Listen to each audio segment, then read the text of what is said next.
Module 4800, this testing ground, was for some a braking station. We had started calling it 48 hours because if you could survive the first 48 hours, the noise, fights, stabbings, cross burning by the pigs, tribalism, set tripping, interrogations, and being crossed, double crossed, and triple crossed, then you were in. BT couldn't handle it and froze up on the first occasion of hand-to-hand and knife-to-body combat. He left his homies out there alone, a fatal mistake. Now his homies had left him to Fat Rat's desires. Monster, you can go on to sleep now, cuz I can handle it from here. Fat Rat said this as if he'd actually been helping him work BT over. Yeah, I guess I'll kick on back now. I've seen enough for today.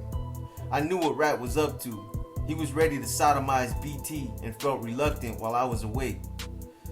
It made me feel like a conspirator. I hadn't said a word in protest to Fat Rat about his treatment of BT, and by not saying anything, I felt like I was condoning it. Silence gives consent.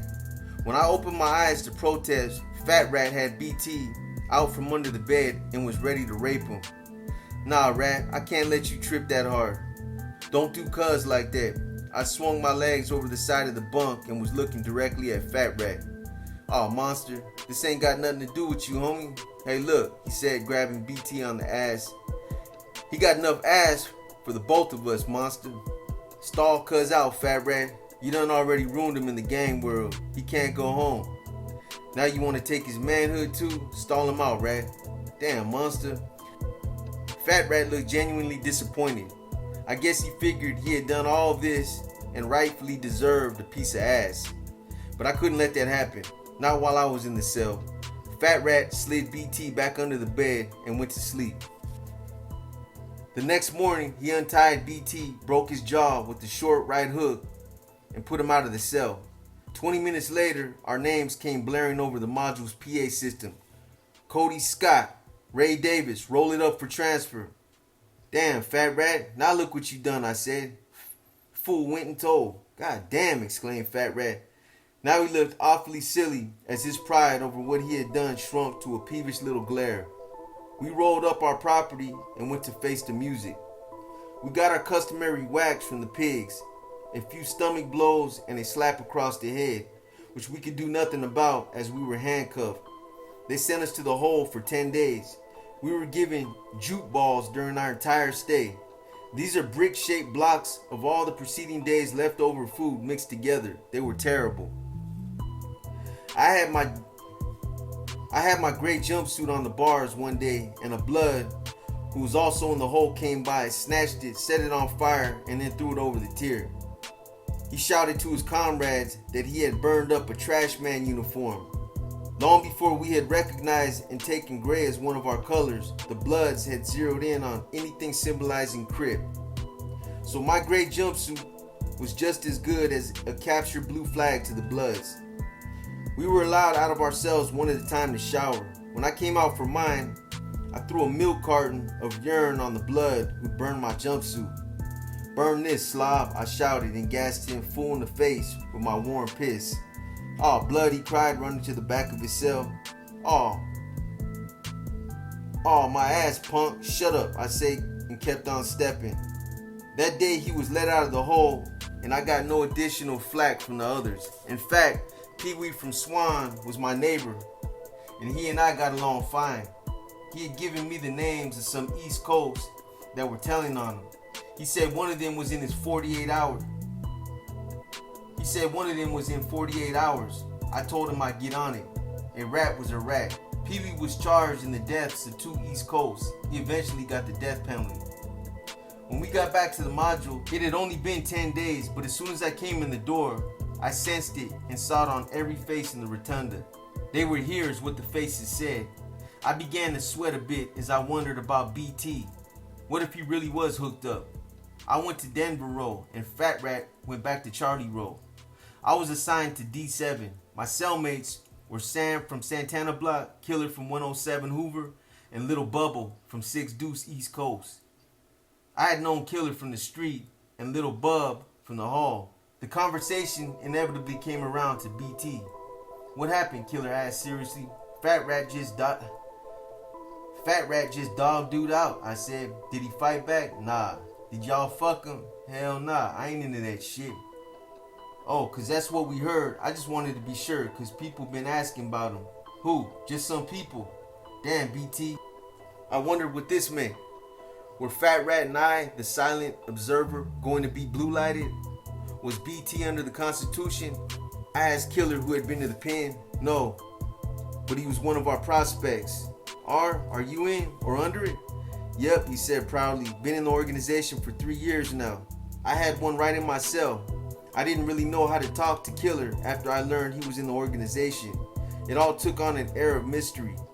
No one really knew much about it, and most were reluctant to speak about it. This only caused more confusion and hype speculation surrounding the means and goals of the organization. I didn't want to ask Killer outright about the group for fear he would take it wrong, so I just observed him for a few days. His attitude had changed tremendously. He had none of the old craziness that I remembered him from when we were growing up. He had gone to camp back in '79 for kidnapping, a 9-0, when war broke out. His demeanor was now humble and sure, with an air of confidence. He was respectful to the point of almost being silly. Excuse me and please, he'd say, and instead of thank you, he'd say asante, which is Swahili for thank you. I was tripping out on his actions. Every morning, he was the first one up, cleaning the cell, wiping the floor with a wet rag on his hands and knees. And each morning, he'd say, Habari Yasabui, good morning in Swahili. To Elimu Honey Bear from Venice Showline and Ronnie T from West Boulevard. Throughout the day, they speak to one another in Swahili over the tier. When they did so, the whole tier would fall quiet and just listen. They were upright, respectful, physically fit, and mentally sharp. They used African in place of black and never said ninja. They were socially conscious like Muhammad, but they weren't Muslims. I finally asked Killer about his change one day when we were alone. What changed you, Killer? Actually, the process took some time, he said. At first, it seemed strange to me, having someone tell you what to do or how to act, what you can say and what you can't say. But by reading about our African heritage, I learned that the things my comrades were saying were right, and that most of what I learned in school or in the hood was wrong. Through our heritage, I learned what it really means to be a Crip, a real Crip. What you mean, real Crip? We in the Consolidated Crip Organization, or CCO, believe that Crips means clandestine revolutionary, internationalist party soldiers. And with this knowledge of ourselves, we believe we as tribesmen have an obligation to our people. We don't disrespect our people, and we don't fight against the United Blood Nation. Who? The UBN, United Blood Nation, which is the vanguard organization representing the Blood Nation. They got a constitution too? Yup, Killer replied. My head was spinning with all of this. Clandestine revolutionary internationalist party soldiers, Crips. That was heavy. Nation and tribe, Swahili and unity.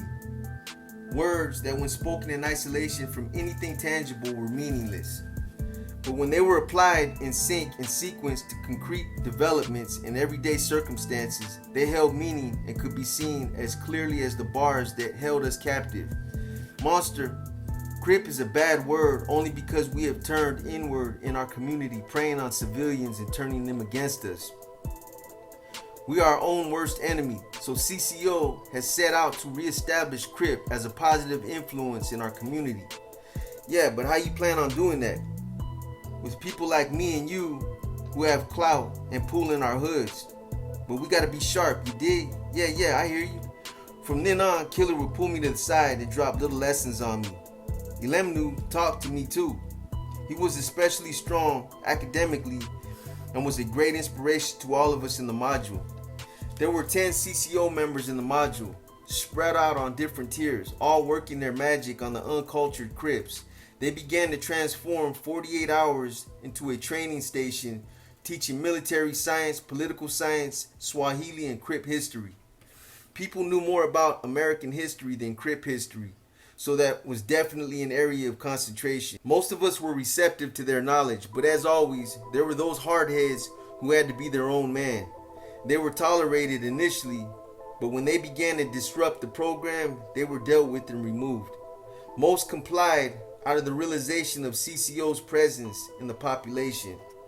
San Quentin was the CCO headquarters, though recently the Central Committee has been moved to Folsom, but they had well-disciplined cadres in every prison who, upon order, were ready to plant some steel in anyone's chest. More important, they were educators, teachers, and protectors of the Crip Nation. It's a trip how fast their language became our language and how their ways became the ways of all of us. Together we were a nation, the Blue Nation. One cell was designated as the community canteen. Everybody had to donate something out of their share of store-bought items to the canteen. It was used for those who had nothing and no one to send them anything. At night, every night, instead of East Side, West Side chants, we did the universal Crip cadence. Initially, Elmu would lead, but he eventually taught me the words so I could conduct them. Everyone would be up on their feet, facing the tier, repeating the words, shouting after me. The sound was earth moving. We called it machine in motion. Monster Cody, Big Rebo from Compton, would holler every night. Monster Cody, he'd holler again just to make sure everyone knew what was going on. Yeah, I'd reply again, machine in motion, which came out with the rhythm like machine in motion. And I'd answer machine in motion. Then from my left, Elmu would yell, handle that shit, and I'd begin. Crip, crip, crip, crip. Minds of steel, hearts of stone. Crip machine is moving on. Blue steel, blue flag. Crippin' hard, no turning back. Raise the sea and hold it high. Forever forward, do or die. Spread your wings, raise your head. We are rising from the dead. Who say, see say. Who the greatest, see the greatest. Can't stop, won't stop, will not see stopped. Soldiers, soldiers, war, war. Lose one, kill two. Never rest until you do. Hear the spirit from the grave. Got to crip every day. The sea is strong, the world is weak. Strength and loyalty is our key. Across the sea and over the hill, gauge in hand, we come to kill. Coast to coast, state to state, machine is on its way. Who say, see say. Who the greatest, see the greatest. Can't stop, won't stop, will not see stopped. In 69, the sea was born. 16 years and growing strong. From out the east came the sea. From the west came the rest. East side, west side, north side, south side. Nationwide unified. Crip, crip. Raymond Washington did his best. Crip for years, now he rests. Big took, see like him. Dare to struggle, dare to win. Mac and Sadie, they were down. OG Compton, strong and proud. Hoover Joe, he was right. Cutting throats day and night. Up the hill, down the hill, through the land. Kill the clan, kill the dog on the wall. Bring him down, bust his crown. Who say, see say. Who the greatest, see the greatest. Can't stop, won't stop, will not see stop. Keep the busters on the run. If you catch him, slice his tongue. Back him up against the wall. To his knees he will fall. Hold your sword, make him beg. No compassion, take his head. Plant the seed everywhere. For we are those who will dare. Uptown, downtown. Blue flags all around. Chitty chatty, bang bang. Nothing but a Crip gang. Crip, crip. What you want? Freedom. What you want? Now. What you want? Power. When you need it? Now. Uru sasa, uru sasa. Everyone would beam with jubilation at the close of each cadence call. The nation lived. The pigs were furious, and word was that still more CCOs were coming down from the pen. Meanwhile, word also came down that there was a rat amongst us. I had searched out those whom Pee-wee had told me about, but they were not in the 48 hours. Another cat's fate was sealed when paperwork arrived, transcripts revealing his testimony. I volunteered for the mission. The CCOs wanted him stabbed, which was fine with me. Elmu, however, chose Rebo for the mission. Later that day, in front of the nurse and everyone else, Rebo stabbed Richie Rich 8 times with an ice pick. We went on immediate lockdown and OSS began interviews. Nothing was yielded, so we stayed on lockdown. For 2 weeks, we were given no roof time, visits, showers, nothing. On our 14th day, we were allowed visits. Then, Sam from 107 Hoover, who was under investigation by CCO for collaboration with OSS, knocked out a trustee in the visiting room and we went back on lockdown. But this time we protested. We were instructed by CCO to tear our wristbands off and refuse to give our last three, our ID numbers, at any time. At count time. We threw our wristbands on the tier, and when the pig came to our cells, we went mute. Scott, last three, asked the pig, looking down at the count board for confirmation. Silence. Scott, what's your last three? Silence. Let me see your wristband. Silence and no movement. I just gave him a cold stare, as did my cellmates, who flanked me wearing identical stares that said, we ain't having it. The pig started off to the next cell, but never made it. An anonymous hand reached out and busted him in the head with a bar of soap. The pig dropped the count board and bolted for the grill gate. Monster Cody, T-Ray from 9 Deuce Hoover, had taken Revo's place on the initiation of the cadence. Yeah, Monster Cody, yeah, machine in motion, and I began the cadence, knowing the pigs would be back. But instead of coming on the tiers, they were up on the catwalk trying to identify the caller of the cadence. They stopped in front of our cell and stared. I got louder. A minute later, my gate opened. I stepped out into the tier, never stopping the cadence. 3 pigs stood at the end, beckoning me to come to them. They would not come on the tier to get me, so instead of moving toward them, I went in the opposite direction, continuing the cadence until it was over. Only then did I walk to them. My cellmates hung back as I moved past cell after cell, giving and receiving dap handshakes from the troops. When I got to Limu's cell, he said, "Can't forgive, won't forget." Righteous, I replied, and went down the stairs to the red-faced pigs who held huge flashlights. "Unbutton that top button," one of them demanded. I did that, no big deal. "Turn around."